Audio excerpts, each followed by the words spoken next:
we only serve God when we serve people. There is no service to God without service to man. There is no service to God without serving man. That is very important. Now, can you imagine what our own idea of service is?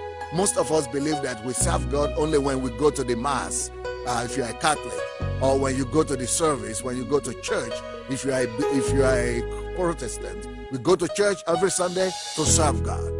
Well, I'm not sure about that. And some of us who are really very enthusiastic and very religious and very pious and very righteous and very holy and really very passionate about our faith, most of us try to serve in the church. Some of us serve as ushers, some of us serve as choir members, some of us serve as children workers, and we try to do our best. But really, the best kind of service that God will accept from every one of us is when we serve people.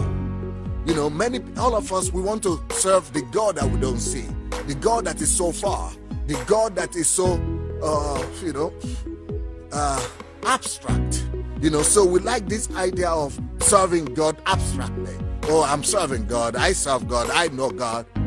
What do you do? Well, I go to church. Well, I try to do something in my church. Some people actually equate serving God with money. Well, I give some money to people. I give money to church. That's my service. Well, you cannot really serve God that you don't see if you don't pay attention to people that you see.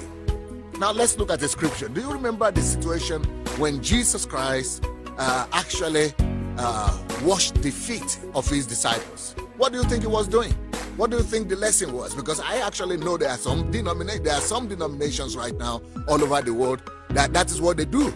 They actually physically try to wash the feet of their members, and they wash each other's feet. Nothing bad about that. If you like it, please go ahead and do it. But the real lesson that Jesus is trying to teach us in that story is that it is about people.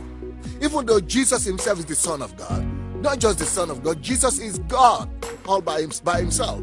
And despite that, he will not bypass people. And some people think, no, Jesus, you are too important to pay attention to ordinary people like us. You are too important to begin to serve us and wash our feet.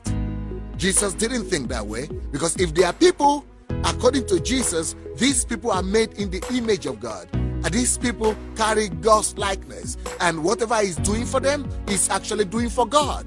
So by Jesus washing the feet of his disciples, he was actually washing the feet of God. Because God is in every person.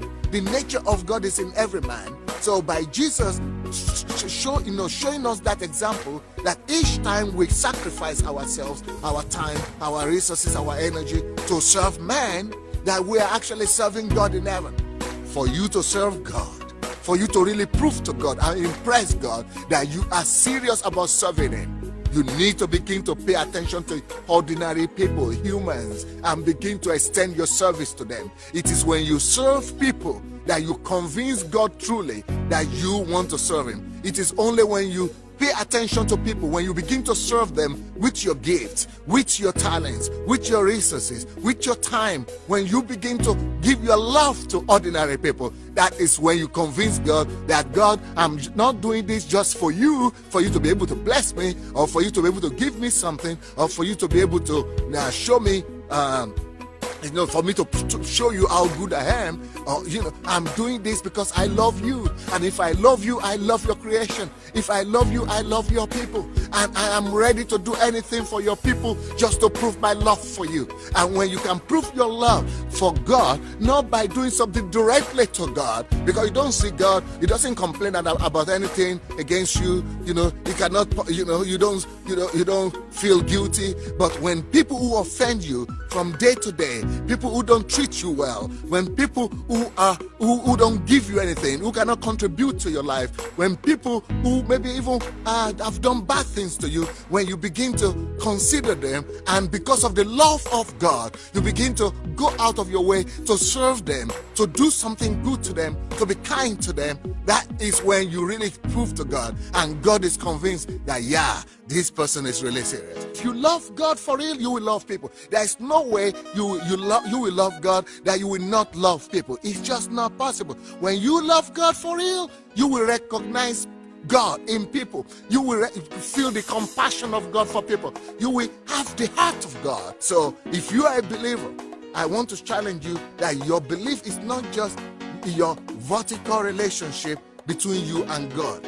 Your faith in God has to be also horizontal, and that has to be in how you relate to people in your life or around you.